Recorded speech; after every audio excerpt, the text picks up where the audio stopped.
નમસ્કાર મિત્રો, આજે આપણે વાત કરવાના છીએ ગરીબ શાકભાજી વાળા સાથેની ઘટના પર।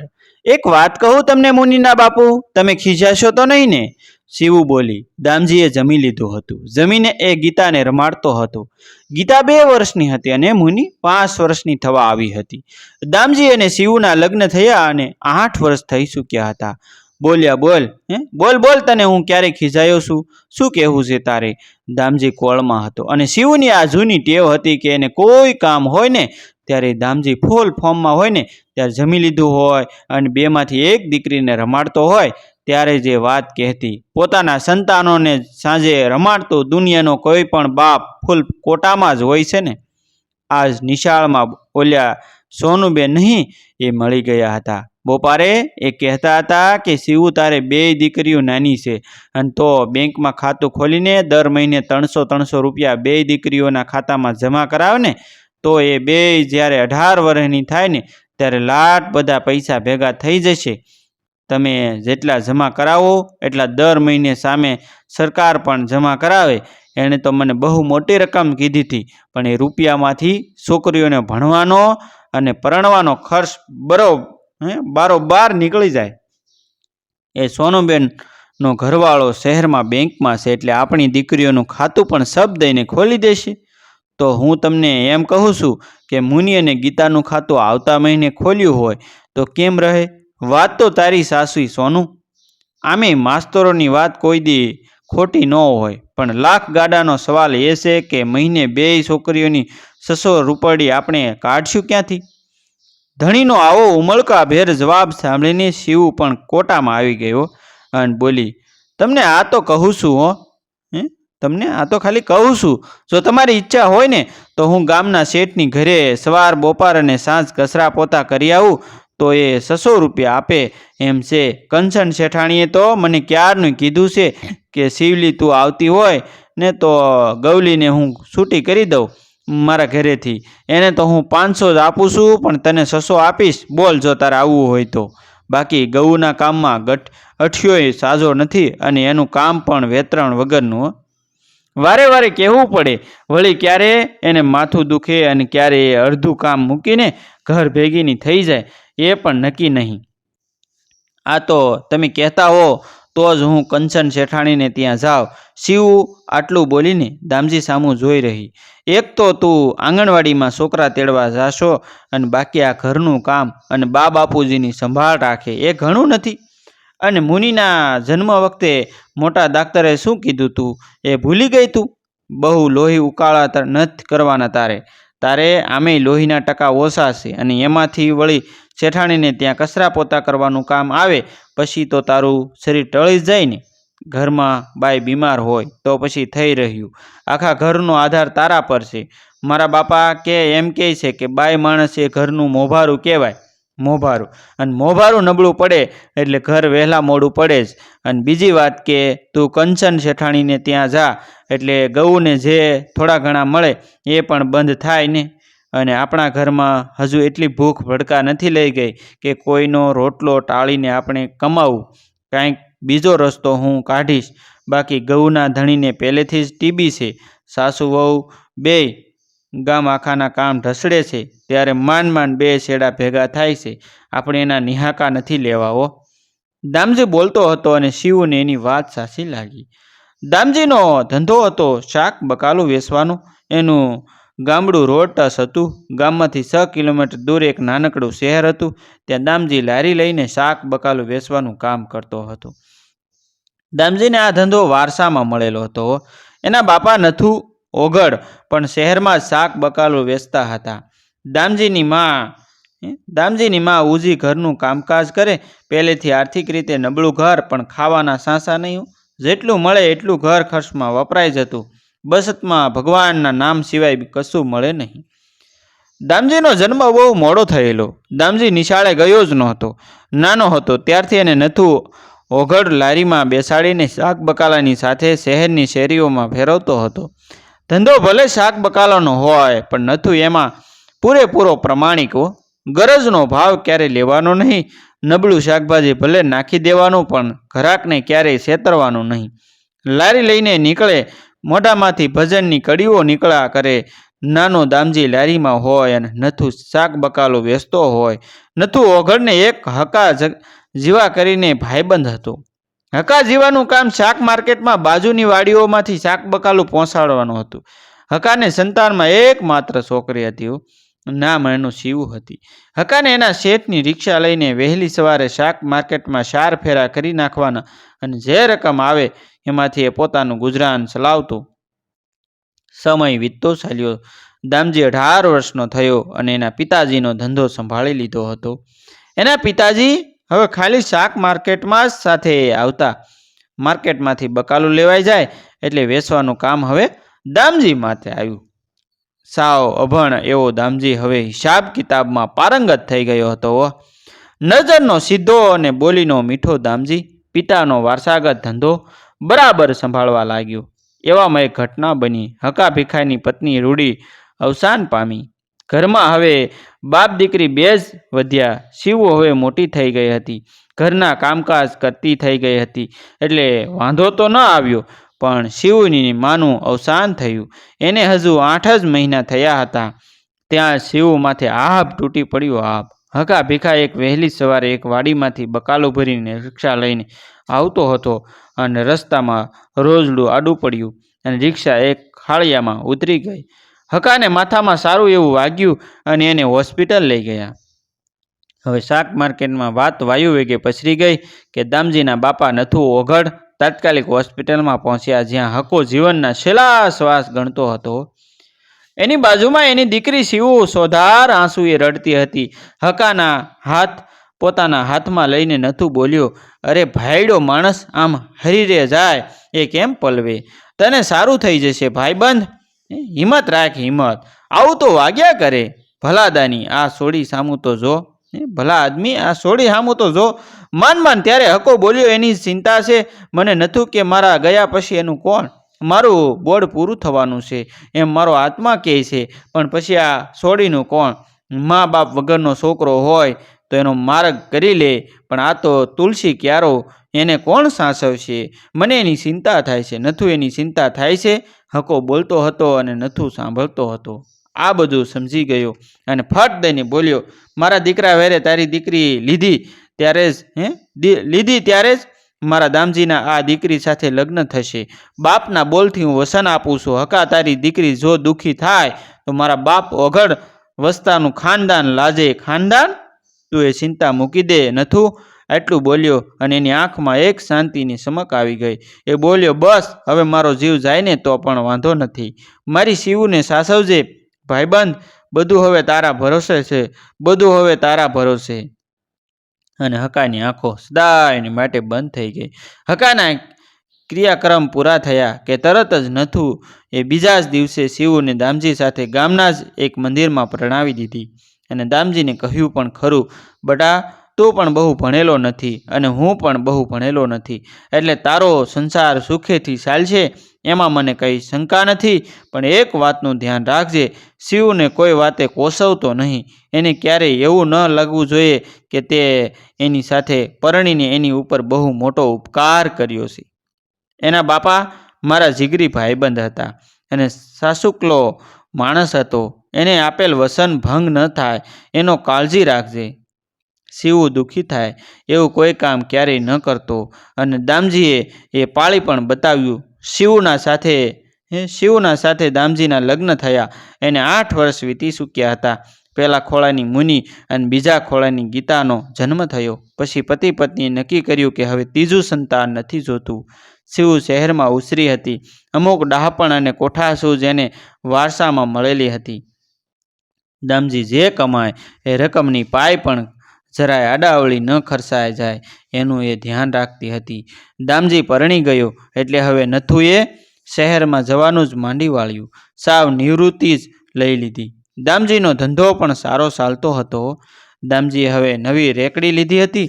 જૂની રેકડી એક બીજા ભાઈબંધને મફતમાં વાપરવા આપી દીધી હતી. હવે શહેરના એક ચોકમાં સરકારી જગ્યા પર એક જગ્યાએ જ ઊભો રહેતો હતો અને શહેરમાં એક પોલીસ સ્ટેશન હતું.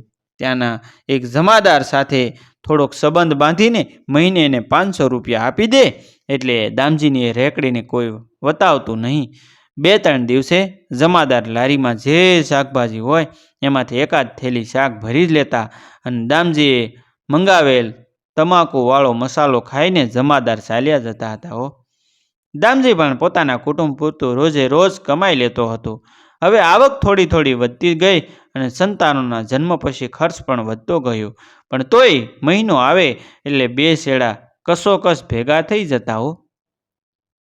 શહેરમાં એક જગ્યાએ કરિયાણાની એક સૌથી મોટી અને સૌથી જૂની દુકાન હતી. એને આગળ લીમડાના 2 મોટા ઝાડ હતા. કરિયાણાની દુકાનવાળા શેઠ લલુભાઈ હંમેશા દામજીની લારીએથી જ શાક બકાલું લેતા હતા.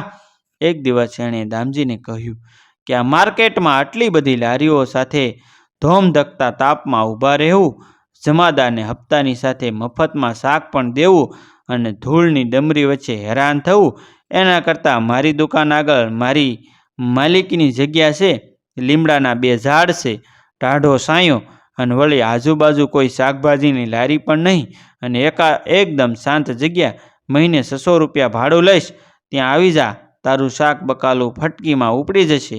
મારી દુકાને આખો દિવસ સ્ત્રીઓ ચીજ વસ્તુઓ લેવા આવતી જ હોય છે. હવે જો એને બકાલું પણ મારી દુકાન આગળથી જ મળી જાય તો એ શાક માર્કેટમાં જાય શું કામ? દામજીને ગળે વાત ઉતરી ગયો. સાંજે એણે શિવને વાત કરી. શિવુએ હા પાડી એટલે દામજીની લારી બીજે જ દિવસે લલુભાઈ માલિકની જગ્યાએ લીમડા હેઠળ ગોઠવાઈ ગઈ અને 15 દિવસમાં તો ધંધો બરાબરનો જામી ગયો હો બાપ. હવે તો સાંજના 5 વાગ્યે તો દામજી બધું બકાલું વેચીને નવરો થઈ જતો. કલાક માટે લલુભાઈની દુકાનમાં મદદ કરવા પણ જાય અને બદલામાં શેઠ અને એને બિસ્કિટના પડીકા પણ આપે, જે દામજી એની 2 ઢીંગલીઓ માટે લેતો જાય. પણ આજ દામજીને મોડી રાત સુધી ઊંઘ ન આવી. શિવની બચતવાળી વાત એના મગજમાં ભરાઈ ગઈ હતી. જો 2 દીકરીઓના ખાતામાં દર મહિને 300 રૂપિયા અત્યારથી જમા કરાવી શકાય તો એની દીકરીઓને ભણાવી પણ શકે. પોતે તો અભણ રહ્યો અને એનું ગાડું તો હાલી ગયું. પણ હવેના જમાનામાં ભણતર વગર ન હાલે હો. હવેના જમાનામાં ભણતર વગર ન હાલે. એ જ્યારે કોઈ એક્ટિવા કે સ્કૂટીવાળી છોકરી પોતાની લારીએ શાક લેવા આવે ને ત્યારે દામજીને પણ મનમાં થતું કે મારી મુની અને મારી ગીતા પણ એક દિવસ આમ જ એક્ટિવા હાંકશે હો. અચાનક જ એના મગજમાં એક વિચાર ઝબકી ગયો અને રાજીના રેડ થઈ ગયો અને સૂઈ ગયો. એને ઉપાય જડી ગયો હતો કે છેલ્લા 3 વર્ષથી દામજી એની પત્નીને રોજ સાંજે એક્સ્ટ્રા 20 રૂપિયા આપતો હતો. મહિનો થાય એટલે એની પત્ની એ અલગ રાખેલા રૂપિયા દામજીને આપી દે અને એ 600 રૂપિયા નાનજી દર મહિનાની 1લી તારીખે લલુ શેઠને લીમડા હેઠળ શાકભાજીની લારી રાખવાળા ભાડા પેટે એડવાન્સમાં ચૂકવી દેતો હતો. હવે બીજે દિવસે સાંજે દામજી 1 કલાક મોડો આવ્યો અને પોતાની પત્ની શિવને એક્સ્ટ્રા 40 રૂપિયા આપી અને બોલ્યો, હવેથી આ 20 રૂપિયા એક અલગ ડબલામાં મૂકવાના છે. હું દરરોજ સવારે આપણા ગામથી શહેરમાં જતો ત્યારે આવવાના 10 અને જવાના 10 એમ 20 રૂપિયાનો ખર્ચ થતો. આજે હું સવારે ચાલીને શહેરમાં ગયો અને અત્યારે ચાલીને આવ્યો છું એટલે 20 રૂપિયાની બચત થઈ છે. આપણી 2 છોકરીઓ માટે આ રીતે દર મહિને 600 રૂપિયા બચત થશે અને એના ખાતામાં જમા થશે. આમેય શહેરમાં પૈસાવાળા લોકો સવારમાં મોટા સડા પહેરીને ચાલવા અને દોડવા નીકળતા જ હોય છે ને. ટીવીમાં અને છાપામાં પણ બહુ આવે છે ને કે સવારમાં ચાલવાથી ઘણા ફાયદા થાય છે. આ રીતે મારું શરીર પણ સારું રહેશે અને દીકરીઓ માટે બચત પણ થશે. બીજી કોઈ રીતે મહિને 600 રૂપિયા જેવડી રકમ ભેગી થઈ શકે તેમ છે નહીં. આમે આ મહિનો પૂરો થવામાં હજુ 10 જમણ બાકી છે એટલે 200 રૂપિયા જ ભેગા થશે. એટલે એમાંથી આપણે 2 ખાતા ખોલાવી નાખશું દીકરીઓ માટે અને એ પછીના મહિનાથી એ ખાતામાં 300 રૂપિયા જમા કરાવવા માંડશું. બોલ, હું નહોતો કહેતો કે થઈ રહેશે? શિવ પણ આ સાંભળીને રાજીના રેડ થઈ ગયો. 10 દિવસ પછી શિવુએ શાળાની શિક્ષિકા સોનુ પાસે જઈને 200 રૂપિયા આપી આવી. સોનાના ધણીએ ફોર્મ મોકલાવ્યા. આધાર પુરાવા સાથે ફોર્મ બેંકમાં મોકલાવ્યા. અઠવાડિયા પછી 2 દીકરીઓના ખાતા બેંકમાંથી ખુલી ગયા હતા. દામજી સાંજે આવ્યો ત્યારે શિવુએ બેંકની પાસબુક બતાવી અને કહ્યું કે હવે મહિનો પૂરો થાય એટલે તમે શહેરમાં જઈને બપોર વસાળે આ સોપડી લઈને જજો. સોનુબેનના ઘરવાળાને 600 રૂપિયા આપજો એટલે પૈસા જમા કરાવીને એ એન્ટ્રી પાડી દેશે. 10 મિનિટ સુધી દામજી બે પાસબુકને જોતો રહ્યો. એ પાસબુક નહોતો જોતો, એની બંને દીકરીઓના સોનેરી ભવિષ્યને એ જોઈ રહ્યો હતો. આખરે એક બીજો મહિનો પણ વીતી ગયો. વહેલી સવારે ખિસ્સામાં ભાડાના 600 અને બેંકમાં જમા કરાવવાના 600 રૂપિયા એમ 1200 રૂપિયા લઈને દામજી ઉતાવળા પગલે ઘરની બહાર નીકળ્યો. શિવુએ એને પાસબુક આપી હતી અને કીધું હતું કે પૈસા જમા કરાવીને આમ એન્ટ્રી પડાવી લેજો. આટલી બધી રકમ એના ખિસ્સામાં ક્યારેય નહોતી. એટલે દામજીને આજ ખિસ્સું ભારે ભારે લાગતું હતું. કાયમ 50 રૂપિયા જેટલા રૂપિયા જ ખિસ્સામાં હોય. સવારે માર્કેટમાં દલાલ પાસેથી શાક બકાલું ઉધાર લઈ લેતો અને સાંજે વેચીને સૂકવવાના પૈસા એ સૂકવી દેતો.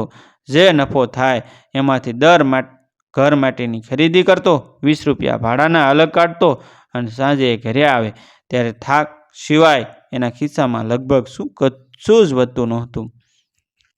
2-3 દિવસના પૈસા ક્યારેય બસાવે તો કપડાના ખરીદી કરતો, ક્યારેક દવાનો ખર્ચ પણ આવી જતો. ટૂંકમાં ખવાય એટલું મળી રહેતું. દામજીના જીવનમાં ઉંમર સિવાય કોઈ વધતું નહીં. પણ આજે ખિસ્સામાં 1200 જેવડી રકમ હતી. બંને દીકરીઓના ખાતામાં દર મહિને બચત જમા કરાવવાનો શુભારંભ એ કરવા જઈ રહ્યો હતો. દામજી સાંજે 8 વાગે ઘરે આવ્યો. આવીને શિવુએ પાણી આપ્યું. દામજીએ ખિસ્સામાંથી 2 પાસબુક કાઢી અને શિવુને આપી. શિવુએ પાસબુક જોઈ એકદમ કોરી ધાકોડ પાસબુક હતી. શિવુએ દામજીને પૂછ્યું, આમાં એન્ટ્રી ન પડાવી? એન્ટ્રી વિખાઈ ગઈ શિવુ, એન્ટ્રી વિખાઈ ગઈ, દામજી ઉતરેલા અવાજે બોલ્યો. શિવુ એની સામે જોઈ રહી અને પૂછ્યું, પણ થયું છે શું એ તો કહો. શિવુ માંડ બોલી. શકતાઓ શરીરની કોરે બેસીને દામજી બોલ્યો. મુનિ એના ખોળામાં આવીને બેસી ગઈ હતી. ગીતા શિવુની પાસે બેઠી હતી. એના પિતા ઓસરીના એક ખૂણામાં બેસીને માળા ફેરવતા હતા. દામજી આકાશ સામું જોઈને બોલ્યા. સવારે લલ્લુ શેઠને આગલા મહિનાના ભાડાના એડવાન્સ દેવા ગયો ત્યારે લલ્લુ શેઠે કહ્યું કે દામજી એક વાત કહેવી છે કે પેલો પુન્યો ખરો ને એ અને એનો બાપ સવો 2 દિવસથી મારી પાછળ પડ્યા હતા અને કહેતા હતા કે આ લીમડા હેઠળ હું એને શાકભાજીની લારી મૂકવા દઉં તો એ મને 1500 રૂપિયા આપવા તૈયાર છે. પણ તું રહ્યો જાણીતો એટલે તારે જ લારી અહીં રાખવી હોય તો હવે તારી પાસેથી 1500 નહીં પણ 1200 લઈશ. તું રહ્યો જાણીતો એટલે હું 300ની ખોટ ખાઈ લઈશ. તારી ઈચ્છા હોય તો જ, બાકી તને ન પોસાતું હોય તો કાલથી ભલેને પુન્યો લારી મૂકે. આમે 3 વર્ષથી તો મેં ભાડું પણ વધાર્યું નથી ને. આ તો શું મોંઘવારી વધી ગઈ છે ને એટલે આમે 600 રૂપિયા તો કાંઈ ન કહેવાય. બાકી શાક માર્કેટવાળી સરકારી પડતર જગ્યામાં પણ હવે જમાદારે 1000 કરી નાખ્યા છે એમ પુન્યો કહેતો હતો. એટલે થોડી વાર મેં વિચાર કર્યો અને શેઠને 1200 આપી દીધા. બીજું શું, જામે ધંધો અને જામેલી જગ્યા મુકાય નહીં અને એમાં શેઠનો કાંઈ વાંક પણ નહીં ને. એ કાંઈ આપણા માટે થોડી ખોટ ખાય. એટલે હવે દર મહિને 1200 તો ભાડાના સમજવાના. આ દીકરીઓ માટે વળી કશુંક વિચારશું. બોલતા બોલતા દામજીના ગળે ડૂમો ભરાઈ ગયો. શિવનો કાળજો પણ કોરાઈ ગયું હતું. એના સપનાઓ ભાંગીને ભૂકો થઈ ગયા હતા. ચાલો હવે જમી લ્યો, જે થયું એ થયું, બીજું શું, શિવુ બોલી. જેમ તમે કરીને દામજી અને શિવુ જમ્યા. મોડી રાત્રે શિવુ એના ખાટલા પાસે આવીને કહ્યું, તમે ખોટી ચિંતા ન કરતા, બધું થઈ રહેશે. પણ તમે ખીજાવ નહીં તો એક વાત કહું, હું કંચન શેઠાણીને ત્યાં કચરા પોતા કરવા જાઉં એ 600 રૂપિયા આપશે. તરત જ દામજી બોલ્યો, એ વાત પૂરી ન થઈ ગઈ ત્યાં ગૌ કામ કરે છે. એ વાત પૂરી ન થઈ ગઈ ત્યાં ગૌ કામ કરે છે. ગૌનો રોટલો જૂટવીને આપણે દીકરીઓ માટે બચત નથી કરવી અને એટલી બધી ભૂખ ભડકા નથી લઈ ગઈ કે આ દામજી નથું કોઈના પેટ પર પાટું મારે. એ ક્યારેય નહીં બને. શિવ ખાટલાની પંગાથે બેઠી હતી. મનમાં દુઃખ હતું પણ પોતાના પતિ માટે એને ગર્વ હતો. કહેવાય છે ને, સંજોગો અને પરિસ્થિતિ વિપરીત હોય ત્યારે બધું જ જતું રહે છે પણ લોહીમાં રહેલી ખાનદાની ક્યારેય જતી નથી. અને આ તો નથું રૂખડનું લોહી, એમાં થોડો ફેર પડે. ખૂબ સુંદર મિત્રો કહાની લેખકે લખી છે. આ લેખક છે મુકેશ સોજિત્રા. મિત્રો, આ વાર્તા એમને લખી છે. અમે ફક્ત એની અંદર અવાજ નાખ્યો છે. આ વાર્તા એમની છે. મિત્રો, આવા જ નવા નવા જીવન ઉપયોગી જીવનમાં કંઈક નવું શીખવા મળે, સત્ય ઘટનાઓ વિશે જાણવા મળે તેવા વિડીયો જોવા માટે અમારી ચેનલ સાથે બન્યા રહેજો.